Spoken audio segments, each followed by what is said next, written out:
नमस्कार मित्रांनो, ठरलं तर मग मालिकेच्या आजच्या भागात म्हणजेच 20 फेब्रुवारीच्या भागात आपण पाहणार आहोत की आता जेव्हा अस्मिता ही कॅनडाला जायला निघालेली असते तेव्हा सायली तिला शुभेच्छा द्यायला दहीसाखर आणून देते, पण अस्मिता तिला रागातच मागे ढकलून देते. अर्जुनला खूपच राग आलेला असतो. सायली अस्मिताला सांगत असते की अस्मिता ताई, अहो शुभेच्छा असतात या.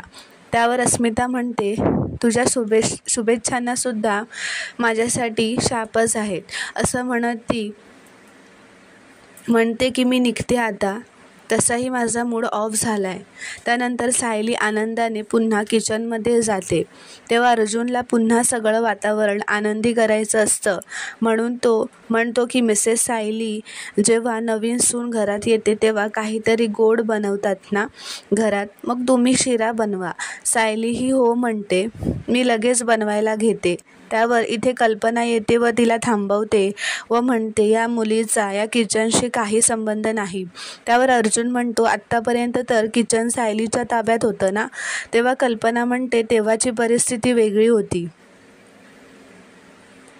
त्यावर आता अर्जुन हा सायलीची बाजू घेत सर्वांना सांगत असतो की आता तुम्ही तिला किचनमध्ये येऊ देत नाही आहात, पण तुम्ही तिच्याच हातचं काय काय खाल्लं हे विसरलात का. तो सर्वांना हे आठवण करून देत असतो. कसं सायलीने प्रत्येकाच्या आवडीचे जेवण करून त्यांना दिले होते व तेव्हा ते खूपच खुशही झाले होते. अर्जुन म्हणतो, ठीक आहे, तुम्हाला नसेल खायचं तर चालेल, पण मी तर माझ्या बायकोच्या हातचं टेस्टी जेवण जेवणारच.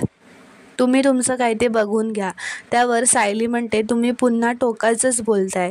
त्यावर अर्जुन म्हणतो, थांबा, मला यांचा फायनल डिसिजन तरी एकदा विचारू देत. त्यावर पूर्णाजी म्हणते, कल्पनाने जे सांगितलं तोच आमचा निर्णय आहे.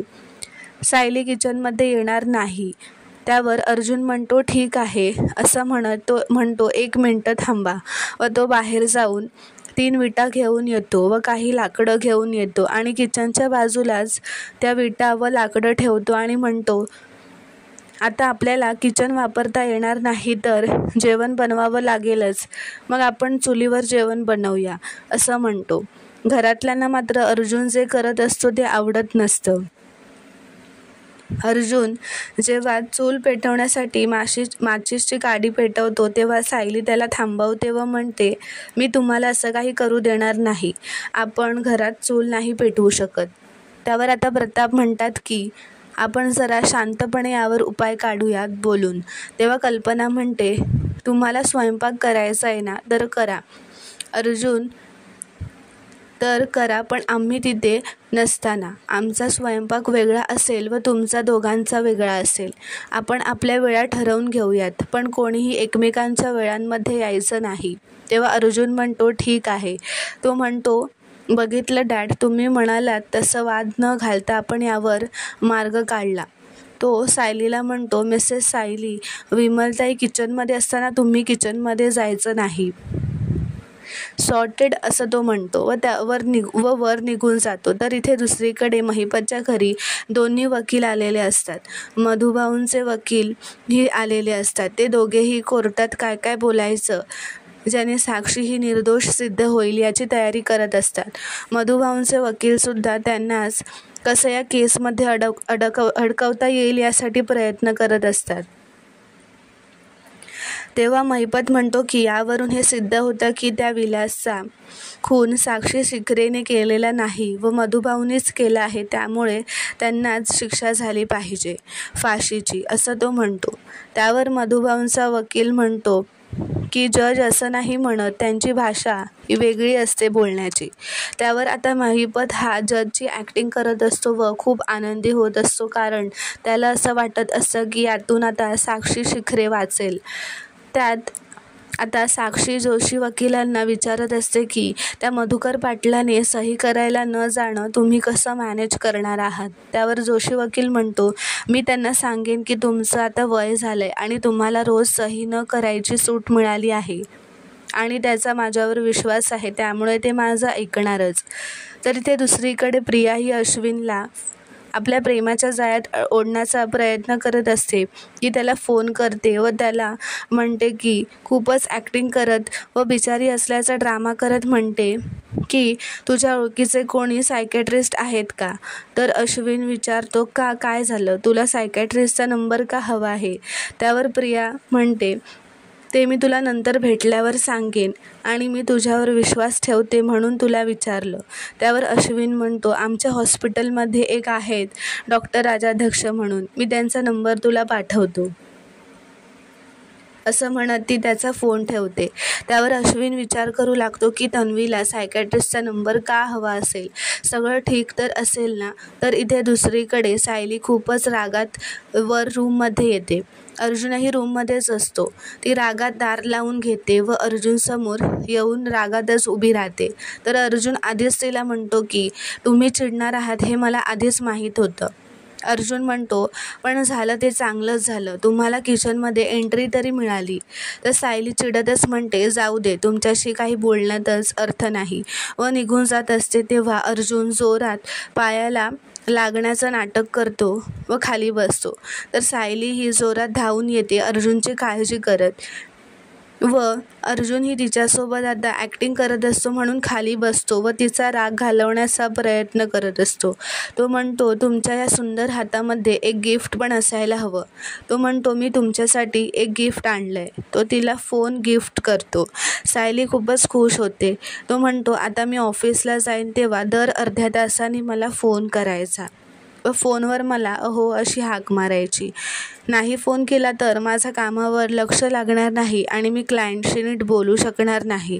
तर सायली हसतच अर्जुनची मस्करी करण्यासाठी म्हणते, ठीक आहे, मी तुमच्या क्लायंटचा विचार करून तुम्हाला फोन करत जाईन. तर आता सकाळी जेव्हा सायली देवाजवळ दिवा लावत असते तेव्हा तिथे पूर्णाजी येते व सायलीला देवपूजा करण्यापासून अडवते. त्यावर सायली म्हणते, मी तुम्हाला चांगलंच ओळखते पूर्णाजी, तुम्ही कधीच कोणाला भक्ती करण्यापासून अडवणार नाहीत, मग मला का अडवताय? त्यावर पूर्णाजी तिला म्हणते, भक्ती ज्याची त्याने जरूर करावी, पण माझ्या देवघरात नाही. इथे कोण येणार व कोण नाही हे मी ठरवणार.